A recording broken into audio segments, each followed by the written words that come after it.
Olá, tudo bem? Vamos a mais uma mensagem. Seja bem-vindo ao canal Limpos pela Graça. Afinal de contas, neste canal nós falamos a princípio, do que? Da graça. E assim chegando ao Evangelho Eterno, a escatologia consumada, porque a graça foi pregada por Paulo, porém, o Evangelho Eterno foi estabelecido pelo próprio Criador. Pelo próprio Criador.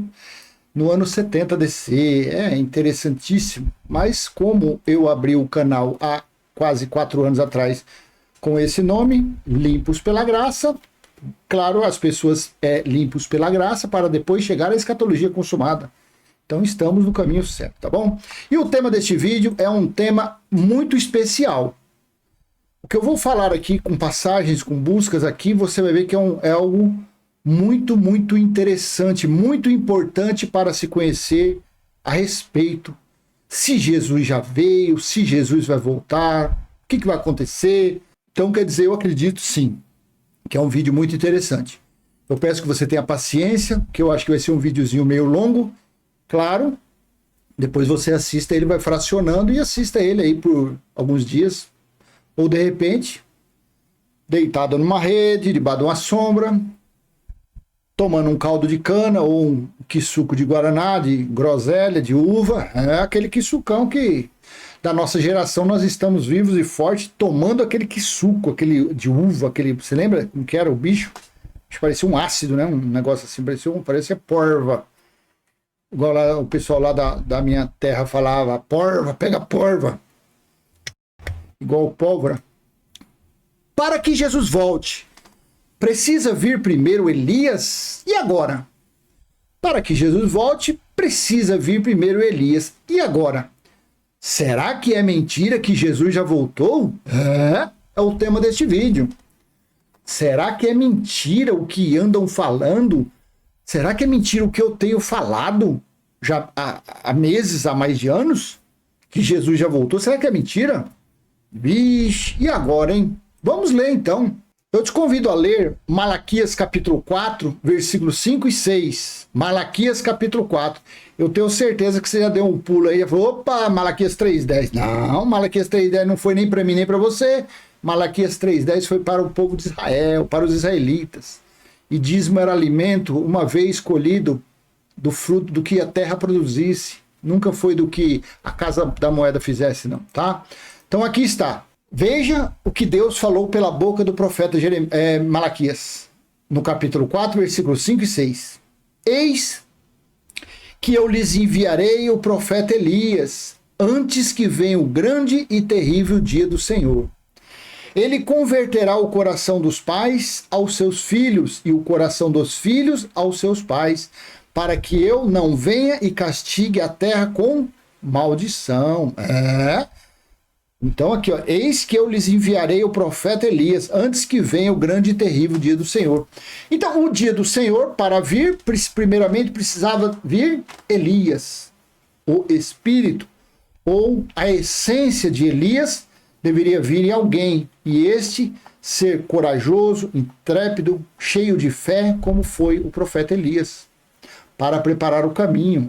Preparar o caminho para o quê? Para o juízo, para o início do juízo, para o início do dia do Senhor. Você sabe quando começou o dia do Senhor? Você sabe se vai começar o dia do Senhor? Você sabe quando Deus começou o julgamento contra o povo de Israel? Você sabe disso? Ainda não começou? Então tá bom. Então tá bom. Então vamos ler agora. Então ele falou que Elias precisava vir primeiro, né? Então vamos lá. Leia comigo a vinda de Elias. Mateus capítulo 11, versículo do 2 ao 14. Vamos fazer uma leitura rápida aqui, porque o que interessa está lá no finalzinho. Quando João no cárcere ouviu falar das obras de Cristo, mandou que seus discípulos fossem perguntar: você é aquele que estava para vir ou devemos esperar outro? Então Jesus lhe respondeu: voltem e anunciem a João o que estão ouvindo e vendo. Os cegos veem, os coxos andam, os leprosos são purificados, os surdos ouvem, os mortos são ressuscitados e aos pobres está sendo pregado o evangelho. Os mortos ressuscitados aqui eram o entendimento, porque Jesus disse, desde que os mortos enterrem os mortos. E o que dá vida era o Consolador, o que dava vida para eles era o Espírito de Deus, porque eles tinham espírito, mas estavam separados, o entendimento deles eram carnais, e quem tem conhecimento carnal somente é morto, é um morto-vivo. 6. E outra coisa, esses milagres aqui, o povo diz que por aí tem. Você já viu esses milagres em algum desses terreiros evangélicos? Claro que não, não tem mais dom na terra. 1 Coríntios 13, 8 ao 10. E bem-aventurado é aquele que não achar em mim motivo de tropeço. Quando os discípulos de João foram embora, Jesus começou a dizer ao povo a respeito de João: o que vocês foram ver no deserto? Um caniço agitado pelo vento? O que vocês foram ver? Um homem vestido de roupas finas? Os que vestem roupas finas moram nos palácios reais. Jesus estava falando para eles, hein? Vocês foram procurar lá João Batista, lá um príncipe, um todo paramentado, um cara rico? Estava falando para eles. 9. Sim. O que foram ver? Um profeta? Sim. Eu lhes digo, é muito mais do que um profeta. Olha, sim. O que foram ver? Um profeta? Sim. Eu lhes digo, é muito mais do que um profeta. Então João Batista era muito mais que um profeta. Muito mais. 10. Este é aquele de quem está escrito: eis que eu envio adiante de você o meu mensageiro, que preparará o caminho diante de você. 11. Em verdade lhes digo, entre os nascidos de mulher não apareceu ninguém maior do que João Batista, mas o menor no reino dos céus é maior do que ele. 12. Claro, isso aqui ele estava falando dos espirituais, que Deus é pai dos espíritos. Então vamos dizer uma parábola aqui: o menor dos espíritos, assim sendo, é maior do que João Batista. 12. Desde os dias de João Batista até agora, o reino dos céus sofre violência, e os que usam de força se apoderam dele. 13. Porque todos os profetas e a lei profetizaram até João. Todos os profetas e a lei profetizaram até João, avisando o que ia acontecer. Avisando de João, avisando de Yeshua, de Jesus, do Filho do Homem, avisando do juízo do dia do Senhor. Até João foi falado tudo sobre isso. De João para cá não existe mais nada. O que tem por aí são narrativas, são profecias mentirosas, são de homens carnais, de mente carnal. 14. E se vocês o querem reconhecer, ele mesmo é Elias, que estava para vir. Meu Deus, olha que versículo rico esse aqui. Porque todos os profetas e a lei profetizaram até João. 14. E se vocês querem reconhecer, ele mesmo é Elias, o que estava para vir. Porque, Malaquias 4, 5, eis que eu lhes enviarei o profeta Elias, antes que venha o grande e terrível dia do Senhor. E o dia do Senhor foi o julgamento. E quem era o juiz no dia do julgamento? O Cristo ressuscitado. Na manifestação, que ele veio como filho de Deus, Jesus de Nazaré veio na manifestação do filho, mas o julgamento foi espiritual, no ano 70 que ele voltou. Então precisava de Elias vir. Aqui, ó, eis que eu lhes enviarei o profeta Elias, antes que venha o grande terrível dia do Senhor. Aí no versículo 14 aqui, Mateus 11, porque todos os profetas e a lei profetizaram até João. E se vocês o querem reconhecer, ele mesmo é Elias, que estava para vir. Se cumpriu, Malaquias, depois de quantos anos? 400 e poucos anos? Tem mais, calma que tem mais. Aqui um negocinho, tem mais uma surpresinha aqui. Aqui, ó, Mateus 17, do 9 ao 13. Ao descerem do monte, Jesus lhe ordenou: não contem a ninguém o que vocês viram, até que o Filho do Homem ressuscite dentre os mortos. Mas os discípulos perguntaram a Jesus: por que então os escribas dizem ser necessário que Elias venha primeiro? 11. E Jesus respondeu: de fato, Elias virá e restaurará todas as coisas. 12. Eu, porém, lhes digo que Elias já veio, e não o reconheceram. Pelo contrário, fizeram com ele tudo o que quiseram. Assim também o Filho do Homem irá sofrer nas mãos deles. E 13. Então os discípulos entenderam que ele estava se referindo a João Batista. Olha, a profecia se cumpriu em João Batista. Marcos também, aqui em Marcos, como que é interessante, 9, 11 ao 13.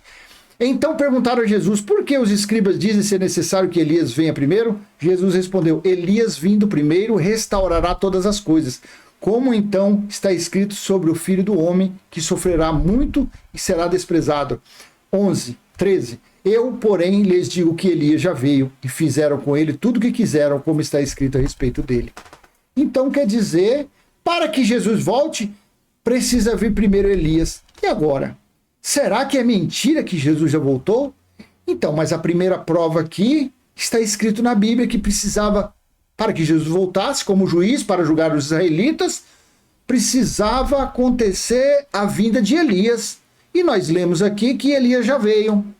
Veio de uma forma figurativa, metafórica, no espírito de João Batista. Por isso que João Batista era ousado daquele jeito. Por isso que João Batista falava na cara daqueles malandros. Eu nem lembro o nome do camarada lá agora, que ele estava prostituindo com a cunhada, e é um negócio assim, e ele tacava na cara mesmo. Você faz isso, falava para a mulher e falava para ele. Você isso, você aquilo, você aquilo. Ele era ousado, ele tinha intrepidez. Aí já vem alguém colocar, mas isso então é reencarnação. Não é, cara pálida, isso foi para se cumprir a profecia.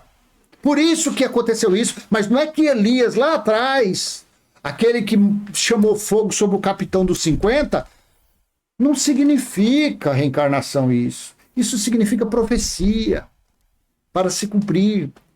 A essência de que estava em João Batista era de Elias, de uma pessoa corajosa, guerreira, fervorosa na fé e eloquente, que não tinha medo de absolutamente nada de ninguém, nem de Pilatos, nem de Nero, nem da cobra coral, nem da mamba negra, nem do reverendo Cuscuz, ele tinha medo não.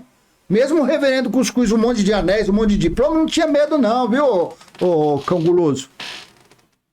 Estava ali. Então a primeira parte nós já vimos, que para ocorrer o dia do Senhor, que o dia do Senhor era o juízo, eu vou te mostrar vários versículos agora, se prepara. Se prepare que agora a coisa vai ferver aqui. Então, antes que do dia do Senhor, Elias tinha que vir. Então, Jesus falou de que forma que Elias já veio. Nos dias dele, já se fazem quase 2000 anos, e a religião, a teologia está por aí, esperando, inclusive a missionária Maria Mole com cachaça azeda, também está esperando, viu? Está esperando o Elias vir, mas ele veio nos dias de Jesus, para o grandioso dia do Senhor. Aí, claro, que eu vou ler com você aonde? Apocalipse 1:10 só. João disse assim, achei-me no Espírito no dia do Senhor, e ouvi atrás de mim uma voz forte como de trombeta. Então aqui esse dia do Senhor, como a teologia coloca nas Bíblias de estudo, coloca lá os estudiosos, diz que isso aqui é domingo, então não é, porque os 22 capítulos do livro de Apocalipse é a revelação do juízo. Todos os capítulos têm alguma coisa que fala de juízo, de cobrança de conta, de castigo, da ira, da indignação de Deus. Então aqui agora você entendeu que lá em Malaquias 4:5 aqui falou, eis que eu lhes enviarei o profeta Elias antes que venha o grande e terrível dia do Senhor. Agora aí vem aqui o Marcos, que é curtinho, aí ele fala aqui, ó, Jesus respondeu, Elias vindo primeiro restaurará todas as coisas, como então está escrito sobre o Filho do Homem, que sofrerá muito desprezado. 13. Eu, porém, lhes digo que Elias já veio. Então, aqui do dia do Senhor, Marcos aqui foi falado que ele já veio no Espírito de João Batista, e João estava vivo, João foi mantido vivo para se cumprir isso daqui, ó. Não estava não, mas aqui nós vamos rapidinho, procura aqui, ó. João capítulo 21, versículo 22. E isso aqui eu vou pôr na Bíblia NVI para você ver como é lindo. Jesus respondeu a Pedro, se eu quero que ele permaneça até que eu venha, o que você tem com isso? Quanto a você, siga-me. Mas nós colocando aqui na NVI, está assim. Respondeu Jesus a Pedro: se eu quiser que ele permaneça vivo, vivo, até que eu volte, o que importa? Quanto a você, Pedro, siga-me. Você entendeu por que aqui em João 21, 22, eles estavam andando na praia, falando, Jesus, Pedro, tu me amas, tu me amas, tu me amas. Aí nesse versículo 22 ele falou: se eu quiser que João permaneça vivo até que eu volte. Aí a religião não consegue explicar, porque se Jesus não voltou, Joãozinho então está por aí com quase 2000 anos. O que você acha? Então, aqui ó, aí João estava, porque no versículo 9 fala assim, ó: eu, João, irmão e companheiro de vocês no sofrimento, na tribulação, na aflição, no reino e na perseverança em Jesus, estava na ilha de Pátimo por causa da palavra de Deus e do testemunho de Jesus. Ele foi a principal testemunha.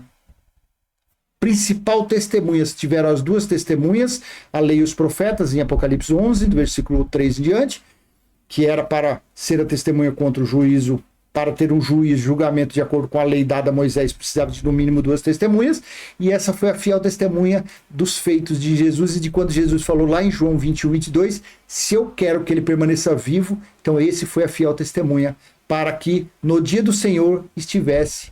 Aqui, ó, no dia do Senhor achei-me no Espírito.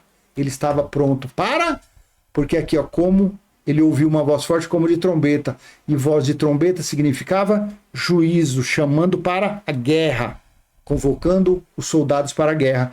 E no 11 que dizia: escreva num livro o que você vê, então era para ler, para escrever num livro, tudo que ele estava vendo em Jerusalém, durante o dia do Senhor. Começou lá no início de 66, conflitos, nas adjacências de Jerusalém ali, e foi funilando até chegar em julho do ano 69, e foi sitiada até o ano 70, do mês de julho, quando houve a queda derradeira do templo e até os alicerces. Então, o dia do Senhor aqui. Tudo bem? Então vamos lá para Sofonias capítulo 1, versículo 14 a 18. Vamos falar do dia do Senhor, porque a religião fala que é domingo. E Elias, você viu que Elias, nos dias de Jesus, ele já tinha vindo no espírito de João Batista. Sofonias 1,14. O grande dia do Senhor está próximo. O grande dia do Senhor está próximo e logo vem. Ouçam, o dia do Senhor será amargo. Até os guerreiros gritarão. E os doutores da Apocalipse 1:10 colocam embaixo que o dia do Senhor é domingo. Olha aqui o dia do Senhor como que é terrível. O grande dia do Senhor está próximo e logo vem. Ouça, o dia do Senhor será amargo. Até os guerreiros gritarão. 15. Aquele dia será um dia de ira, dia de aflição e de angústia, dia de sofrimento e ruína, dia de trevas e escuridão, dia de nuvens e negridão. 16. Dia de toques de trombetas, foram tocados 7. E gritos de guerra, as cidades fortificadas e contra as torres elevadas. Paulo falou lá em 1 Coríntios 15, 50, alguma coisa, ele falou assim: quando soar a última trombeta. A última trombeta foi a 7ª, que está lá em Apocalipse 11, 15. Foi tocada a última trombeta lá. Aí, lá em 1 Tessalonicenses 4, Paulo falou: e nós, os vivos, seremos arrebatados quando soar a última trombeta. Mas ele morreu antes, ele foi decapitado antes. 17. Trarei aflição aos homens, andarão como se fossem cegos, porque pecaram contra o Senhor. O sangue deles será derramado como poeira, e suas entranhas como lixo. Eu vou aqui aumentar, que eu tô aqui com esse fone aqui no ouvido, que eu tô ouvindo uns louvores, que olha, eu vou falar uma coisa, viu? O que é isso? Trarei aflição, 18. Nem a sua prata, nem o seu ouro poderão livrá-los no dia da ira do Senhor. Olha... Lá em Lucas, capítulo 21, do versículo 20 em diante, Jesus falou que aqueles dias seriam dias de ira, dias de cobrança de contas. No fogo do seu zelo, o mundo inteiro será consumido, pois ele dará fim repentino a todos os que vivem na terra. O mundo habitado não era para a nossa época, foi no ano 70. Cadê aqui? Aí continua aqui, porque na Nova Almeida terminava aqui, quer ver? Na Nova Almeida terminava aqui, ó. Aqui, ó, no 18. Nem a prata nem o ouro poderão livrá-las no dia da ira do Senhor, mas pelo fogo do seu zelo a terra será consumida, porque ele certamente fará destruição total e repentina de todos os moradores da terra. Vamos para Joel 2:11. O Senhor levanta a voz diante do seu exército, porque o seu arraial é enorme, e quem executa suas ordens é poderoso. Sim, grande e muito terrível é o dia do Senhor. Quem o poderá suportar? Então para que acontecesse esse dia terrível, Elias precisava ter vindo. E Jesus falou que Elias veio no Espírito. Ó, Lamentações, esse aqui eu quero ler, esse aqui eu vou ler mais uns versículos. Isso aqui é interessantíssimo. Lamentações, o sofrimento do cerco. Aí a teologia fala que isso aqui foi para em Samaria, quando o rei da Babilônia cercou. Ô cara pálido, isso aqui foi depois. Isso daqui se referia a Jerusalém. Lamentações 4:1. Como se escureceu o ouro, como o ouro refinado perdeu o seu brilho, como estão espalhadas as pedras do santuário pelas esquinas de todas as ruas. Os nobres filhos de Sião, comparáveis a ouro puro, agora são tratados como simples objetos de barro, obra das mãos do oleiro. Até os chacais dão peito. Isso aqui eu vou pôr outro nome, que eu gosto de... Esse aqui tem uns nomes diferentes. Até os chacais oferecem o peito para amamentar os seus filhotes, mas o meu povo não tem mais coração. É como as avestruzes do deserto aqui, ó. As avestruzes que não chocam seus ovos. 4. De tanta sede, a língua dos bebês gruda. Olha o sofrimento que aquele povo passou dentro de Jerusalém durante 13 meses. E a religião fica falando que Jesus vai voltar. Para que Jesus volte, tem que acontecer tudo isso de novo. De tanta sede, porque não tinha água, foi 13 meses de seco. Não entrava água, comida e não saía. Quando os judeus tentavam pular o muro, eram capturados, eram mortos ou levados à escravidão. De tanta sede, a língua dos bebês gruda no céu da boca. As crianças imploram pelo pão, mas ninguém as atende. 5. Aqueles que costumavam comer comidas finas passam necessidades na rua. Aqueles que se adornavam de púrpura hoje estão prostrados sobre montes de cinza. 6. A punição do meu povo. Quem era o povo de Deus? Era quem mesmo? Eram os judeus. A punição do meu povo é maior que a de Sodoma, que foi destruída num instante, sem que ninguém a socorresse. Depois você lê devagarinho. Eu estou fazendo assim para o vídeo não ficar muito longo. 7. Seus príncipes eram mais brilhantes que a neve, mais brancos do que o leite, e tinham a pele mais rosada que rubis, e sua aparência lembrava safiras. 8. Mas agora estão mais negros do que o carvão. Sabe o que era isso aqui? Você já viu alguém que trabalha em carvoeira? Você já morou no interior? Você já viu carvoeira? Jerusalém, ela foi incendiada, praticamente toda a cidade, o templo ruiu até os alicerces. Então você imagine como estavam as pessoas que ainda estavam vivas. Os mortos eram empilhados, aquela ruma de mortos um em cima do outro em Jerusalém. Esses homens estavam todos igual numa carvoeira, lavados de sangue, porque tentando socorrer alguém, algum parente, alguma coisa, lavados de sangue, cobertos de carvão, de fumaça, de poeira. Por isso que fala que o sol perdeu o brilho. O sol significava, era uma representação do templo. E a lua ficou coberta de sangue. A lua representava o povo judeu. Eles ficaram dentro de Jerusalém lavados de sangue, todo igual um carvoeiro. Mas agora estão mais negros do que o carvão. Não são reconhecidos nas ruas. Pessoas poderosas, príncipes, naqueles dias foram terríveis. Sua pele enrugou-se sobre os seus ossos, agora parecem madeira seca. Sabe o que é isso aqui? Ó? Sua pele enrugou-se sobre os ossos, eles definharam, ficaram só pele e osso. Aquela coisa mais horrível do mundo dentro de Jerusalém. E a religião com essa maldita mentira deles, dizendo que Jesus ainda vai voltar. Raça de cães, raça de malditos mentirosos. 9. Presta atenção nesse versículo aqui. Os que foram mortos à espada estão melhor do que os que morreram de fome, os quais, tendo sido torturados pela fome, definham pela falta de produção das lavouras. Sabe onde que está esse versículo aqui? João usou ele, sabe aonde? Eu separei aqui, ó. João usou ele lá em Apocalipse 9:6. Naqueles dias, os homens procurarão a morte, mas não a encontrarão. Desejarão morrer, mas a morte fugirá deles. Por quê? Devido a essa tremenda tribulação. Os que foram mortos à espada estão melhor do que os que morreram de fome, os quais, tendo sido torturados pela fome, definham pela falta da produção das lavouras. Então, dentro lá de Jerusalém, eles clamavam: montes caiam em cima de mim. Jesus disse isso lá em Lucas 23. Mulheres, não chore por mim, chore por vocês, pelos seus filhos. Porque dias virão que vocês falarão: bem-aventuradas aquelas que nunca amamentaram, porque elas iam comer os seus filhos recém-nascidos. Então, a morte, eles clamavam: rochedos, montes caiam em cima de nós. Que a gente não está aguentando mais sofrimento, não tem água, nós estamos bebendo sangue, não tem comida, nós estamos raspando os escudos, raspando madeira para tentar se alimentar, não tem. E quando a gente sabe que nasceu um bebezinho, a gente sai correndo aqui dentro de Jerusalém para comer aquele recém-nascido, até mesmo a placenta. 10, olha aqui: com as próprias mãos, mulheres bondosas cozinharão. Cozinharão não, aqui não é futuro. Com as próprias mãos, mulheres bondosas cozinharam seus próprios filhos, que se tornaram sua comida quando o meu povo foi destruído. Olha que situação, que maldição, que castigo estava sobre as mães. 11. O Senhor deu vazão total à sua ira, derramou a sua grande fúria, ele acendeu em Sião um fogo que consumiu os seus alicerces. O templo, até os alicerces queimou.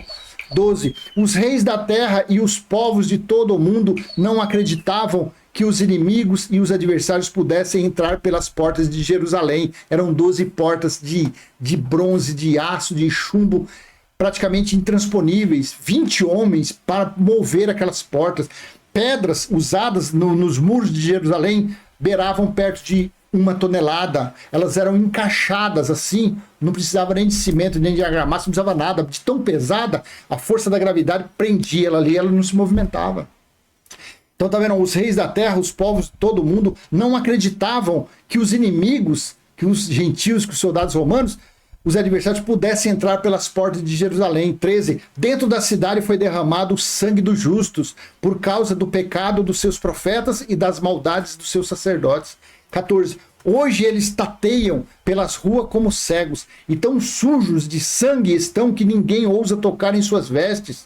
15. Vocês estão imundos? O povo grita para eles: afastem-se, não nos toquem. Quando eles fogem e andam errantes, os povos das outras nações dizem: aqui eles não podem habitar. 15. O povo foi humilhado, os judeus foram massacrados, humilhados, destruídos. O próprio Senhor os espalhou, ele já não cuida deles. Ninguém honra os sacerdotes, nem respeita os líderes. 17. Nossos olhos estão cansados de buscar ajuda em vão. De nossas torres ficávamos à espera de uma nação que não podia salvar-nos. Cada passo nosso era vigiado, nem podíamos caminhar por nossas ruas. Nosso fim estava próximo, nossos dias estavam contados, o nosso fim já havia chegado. 19. Nossos perseguidores eram mais velozes que as águias dos céus. Perseguiam-nos por sobre as montanhas, ficavam de tocaia contra nós no deserto. E versículo 20. O ungido do Senhor, o próprio fôlego da nossa vida, foi capturado em suas armadilhas, e nós que pensávamos que sob a sua sombra viveríamos entre as nações. Tudo isso aqui, meu irmão e minha irmã, isso aqui aconteceu durante o cerco.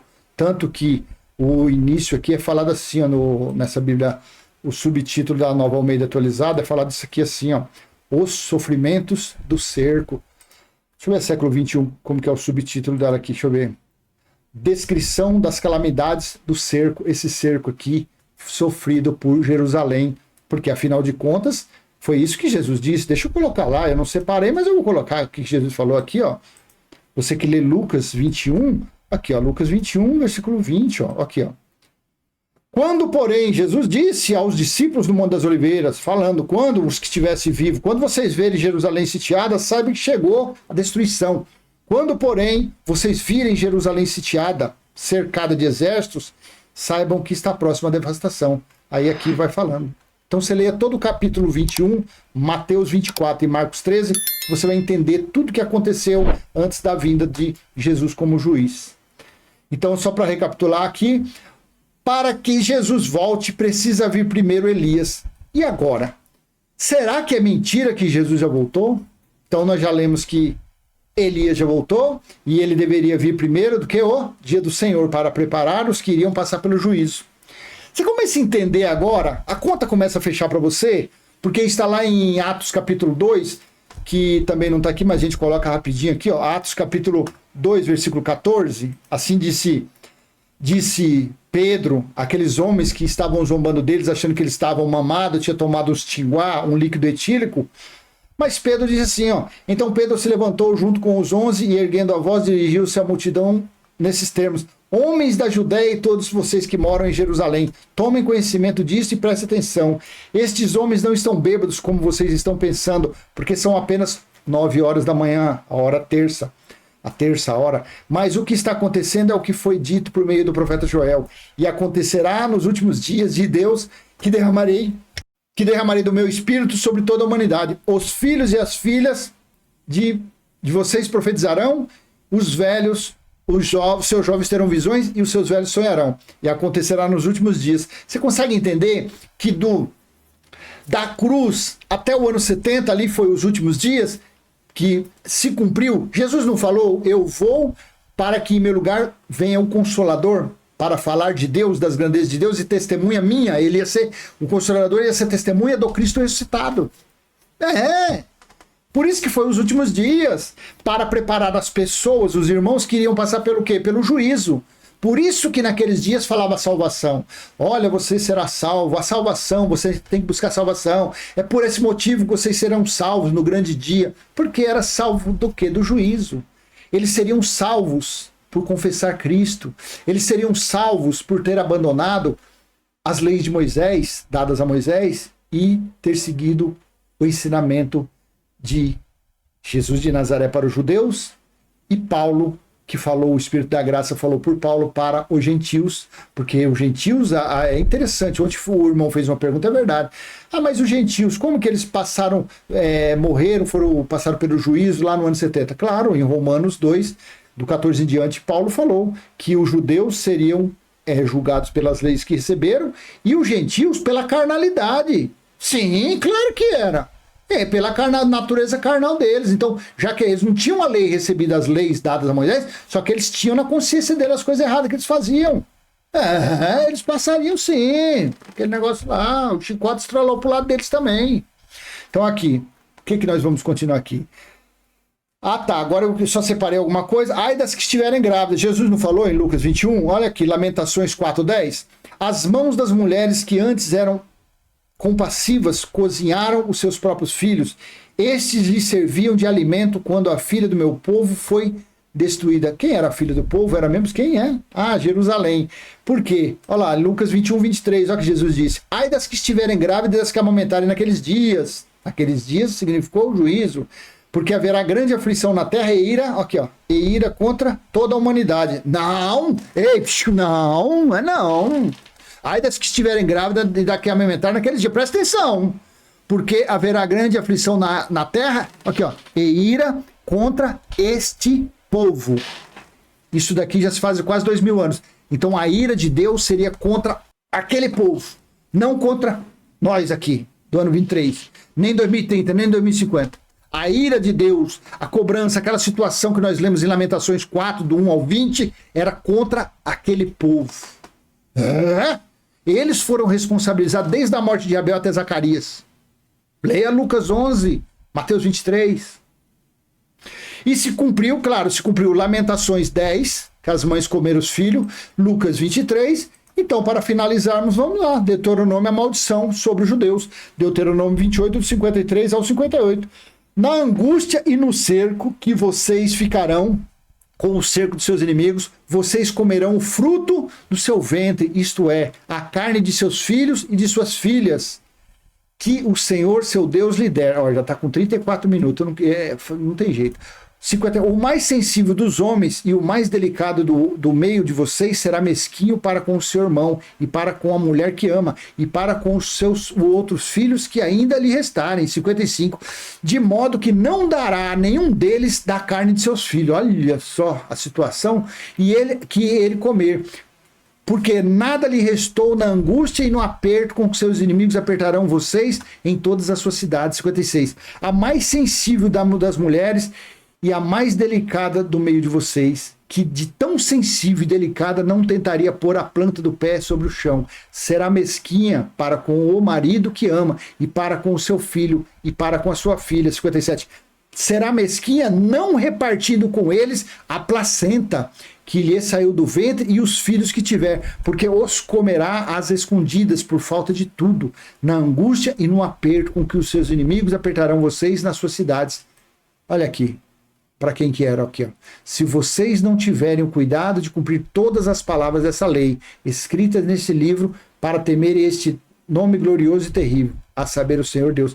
Então, essas mulheres estavam aqui passando por essa maldição, elas iriam passar por isso, por quê? Porque se não cumprisse os 613 itens que foi dado a eles, aos judeus, no Monte Sinai. Por isso que Maria Madalena foi expulso 7 espíritos, por isso que o Gadareno 2000, por isso que os espíritos imundos estavam em alta, estavam na crista da onda naqueles dias, para se cumprir Deuteronômio 28. Por isso que durante o cerco, as mulheres comeriam seus recém-nascidos para se cumprir Deuteronômio 28, as maldições. Sobre aquele povo, então, é uma idiotice, é uma grande burrice, é uma ignorância, é uma desgraceira, é tudo que você imaginar que eu posso falar da religião, está na nossa mente. A cada dia mais a gente vê a religião como o maior engano, a maior mentira da história da humanidade. Quer conhecer qual é a maior fraude, a maior mentira? Chama-se religião. Mas qual religião? Vem cá. Todas. Mas até a feitiçaria, os espíritos que se manifestam lá, tudo de engano, mentira, que não existe aquilo lá, tudo mentira. Os sacrifícios de animais, de onde que eles tiram isso? Sacrificar criança, de onde tira isso? Sacrificar bode preto, de onde tira isso? Em vez de deixar os bodes para fazer buchada, não, fica matando os bodes, sacrificando a quem não existe. Ah, mas e as manifestações do espírito de engano? Que Deus dê. Não, aí você tá de brincadeira. Aí o pessoal fala assim: mas nossa, mas Deus é tão ruim de fazer isso. Deixa eu tomar uma água aqui. Eu quero falar um negócio pra você. Vem cá. Você acha que pra Deus, pra Elohim, pro Criador, que deu o seu filho, uma manifestação como filho, sacrifício, que livrou o povo dele da escravidão do Egito, das garras de Faraó, fez os discípulos, os apóstolos apanharem, serem envergonhados, os profetas mortos, os mensageiros mortos, humilhados. Depois vem no cerco lá, pratica, sentencia, cobra as contas dos israelitas. Acontece todas essas tragédias. Você acha que Deus, ele é amor e justiça? Você acha que ele se agrada de uma pessoa? Você acha que ele se agrada? Vem cá, eu tô falando aqui para você de uma forma racional, tá? De uma forma que eu tento ser inteligente. Você acha que Deus está preocupado de colocar um espírito de engano dentro dessa chamada, dessas calabouços que chama de igreja, que ficam chamando em nome de Jesus, que ficam mentindo falando que Jesus vai voltar, falando que o que purifica uma pessoa é a água de uma piscina cheia de bicho, até lobisomem tem nessa piscina? Você acha que colocar esse espírito de engano nessas malditas dessas feitiçarias, nessas malditas dessa chamada igreja, que tempo religioso, que só tem mentira e engano e roubo e fraude? Você acha que é alguma coisa para Deus colocar isso? Para que as pessoas vivam nesse engano, vivam nessa cegueira, vivam nessa doença e não consigam se libertar desse lamaçal de engano? Você acha que é alguma coisa para Deus? Aí você fala, nossa, mas como Deus vai ficar enganando? Acabei de falar. Se ele fez as mulheres comer os seus recém-nascidos, o que é um tiro para um soldado? O que é um tiro a mais para o soldado já baleado? Tem uns negocinhos, uns ditados meio fortes que não dá para falar aqui. Você entendeu como que é? As pessoas têm profanado, têm menosprezado, têm transformado a verdade dele, a fidelidade dele nos escritos em mentira, em falsas promessas, em ilusões, em enganos. Para o quê? Para ficar maquinando, para ficar tomando dinheiro das pessoas, para ficar manipulando. Eles têm os fiéis como massa de manobra. A plateia deles são de pessoas analfabetas, semi-analfabetas, são de pessoas mestradas, doutoradas, só que preguiçosas de ler a Bíblia. Estão com os olhos vendados, o entendimento está bloqueado, está concretado. Porque não querem dar ouvido à voz. Você acha que esse entendimento que eu passei para você, um líder religioso, tem isso? Você acha que Deus vai dar um entendimento desse para uma pessoa que usa isso daqui para tomar dinheiro das pessoas, explorar as pessoas? Você acha que Deus vai fazer isso? Leia lá 1 Reis 22, leia lá a história do rei Acabe, você que fica duvidando, você que fica achando, é nada, aquele negócio que manifesta lá, pombagira, tranca-rua, enxu viludo, enxu piludo, enxu do calcanhar torto. Tem esse enxu também? Pomba que gira, que quica, que roda. Tem pomba que vai na lua e volta e fica esses enganos na mente desses carnais, desses religiosos insanos.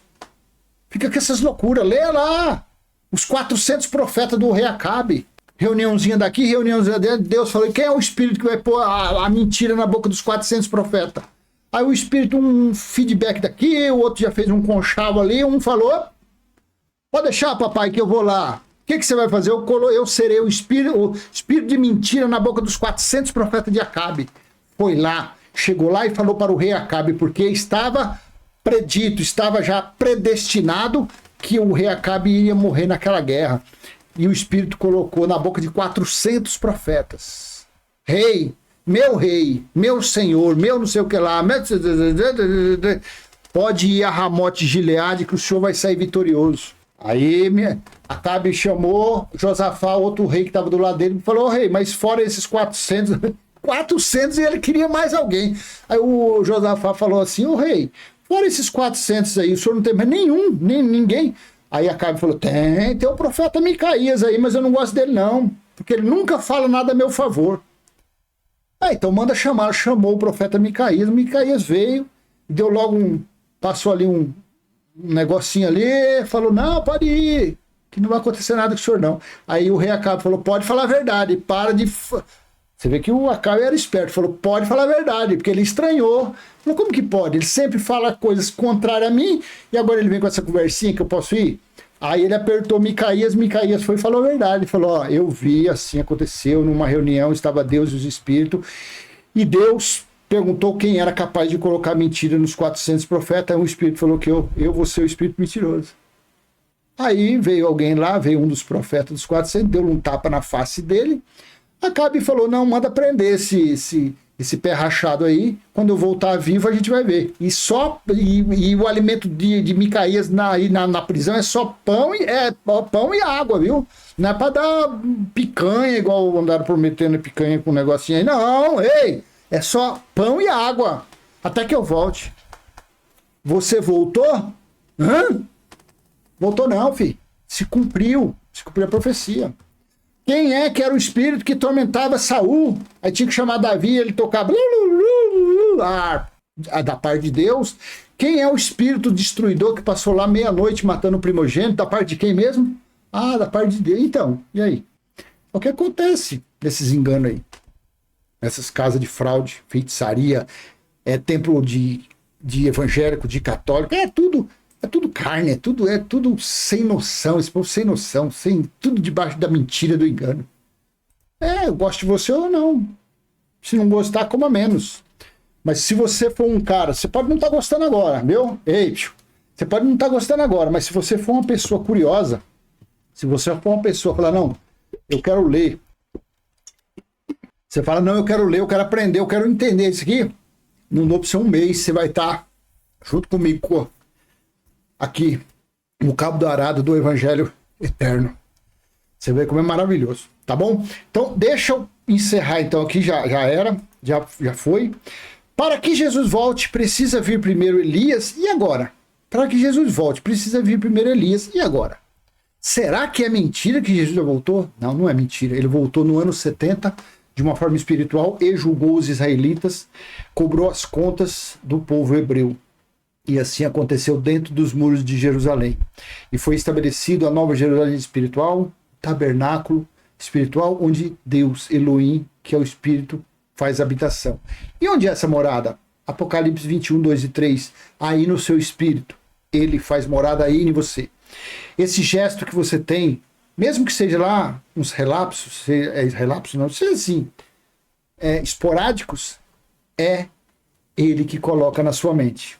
esse amor, essa compaixão, essa misericórdia, esse senso de bom samaritano, sabe aquele senso de ajudar o seu próximo? Sabe que você, quando você está no trânsito assim, você vê alguém lá empurrando aquele fusquinha velho, você, mesmo num carrão, você fala, quer saber uma coisa? Às vezes você não sai aqui em São Paulo, no 23 de maio, numa Paulista, que você fala, não, eu vou sair, eu vou ser assaltado. Mas aquele negócio te aperta o coração, sabe? Você fala, oh meu Deus, se tivesse como eu ia lá e empurrar aquele carro. Isso é Deus colocando esse sentimento. Quando você vê um animalzinho sofrendo, sendo judiado, uma criança sendo espancada, qualquer injustiça, quando você vê qualquer injustiça, mesmo você sendo cruel, mesmo você sendo até malandro, mesmo você aprontando, mesmo você sendo um líder religioso que usa a Bíblia para roubar e para mentir, para enganar as pessoas, mas você, no espírito, é um filho de Deus. A sua natureza carnal é aquele que está gritando, que está fazendo você ser um vagabundo preguiçoso, você em vez de estar trabalhando e fazendo vídeos assim, lendo a Bíblia, não. Você quer trabalhar, você quer viver do suor do trabalhador. Fica explorando. Por isso que lá em Malaquias 3,5 está falando lá, viu? Sobre explorar o trabalhador, viu? Então, quando a gente tem esse sentimento assim, de misericórdia, de compaixão, é Deus, sabia? É Deus em nós, é Deus em nós. Só Ele, não tem mais nada. Às vezes você pensa assim, nossa, entendimento que eu tenho hoje é meu entendimento. Claro que não. Claro que não. Você acha que o entendimento desse aqui é um entendimento simplesmente de um carnal, de uma pessoa? Sabe quanto tempo que eu levei para fazer isso aqui? Para montar isso aqui? 10 minutos, 15 minutos? Meia hora?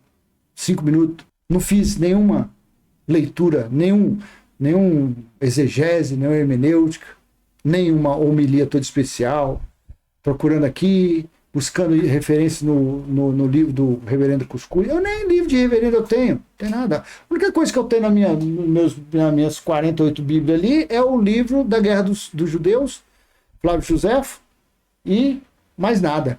Mais nada. Não tem mais nada. A Bíblia se explica por ela mesma, que assim é. Se a gente procurar um entendimento fora da Bíblia, você está menosprezando o ensino de papai que está em nós. Quando você deixa ele nos ensinar, que afinal de contas a palavra é dele, ele que deu inspiração para escrever, então ele sabe onde que está tudo, as pedras preciosas. Ele sabe onde que está o caminho do ouro. Todo caminho ele sabe. Aonde que é que tem você corta caminho, entendeu? Onde você pega um caminho com mais espinho, com menos espinho, e assim vai indo. Aí do nada você monta aí, olha, quase 50 minutos. Eu acredito que é muito útil. Eu falei rapidinho assim, porque pode ser um tempo menor, mas não deu, mas tá bom. Aí você assiste em parcela, tá bom? Então eu vou encerrar por aqui. Eu peço que você venha contribuir com esse canal, ó, dando joinha. Se você não compartilha esse vídeo. Claro, eu queria que você compartilhasse isso aqui com todo mundo, até com o reverendo Cuscuz. Eu queria que você mandasse para a missionária Maria Mole com coco azedo também. Manda para ela, porque para ela ver se ela para com esse negócio de sapatinho de fogo, de falar uns balabachúrios, cantaraba, para ver se ela abre o olho dela, para ela reinar perfeitamente nessa vida. E se você não é inscrito, se inscreva no canal, ative o sininho. E vamos em frente. Eu nem mudei o fundo. Eu estava tão assim com desejo de passar essa mensagem aqui, passar esse entendimento, que até esqueci de trocar o fundo do vídeo. Agora que eu estou vendo. Mas não tem nada não. A mensagem é mais importante do que a estética do negócio. Tá bom? E como eu sempre falo, vamos em frente, falando da palavra de papai. Falando, passando o nosso simples e humilde entendimento. Quem sabe alcance aí uma meia dúzia ou 10 pessoas aí. Tá bom demais, tá bom? Porque para mim, só estando no meu entendimento já é algo excelente. Imagina então se alcançar uma meia dúzia de pessoas. Aí é estouro, tá bom? Até a próxima, se assim ele permitir. Tchau, tchau.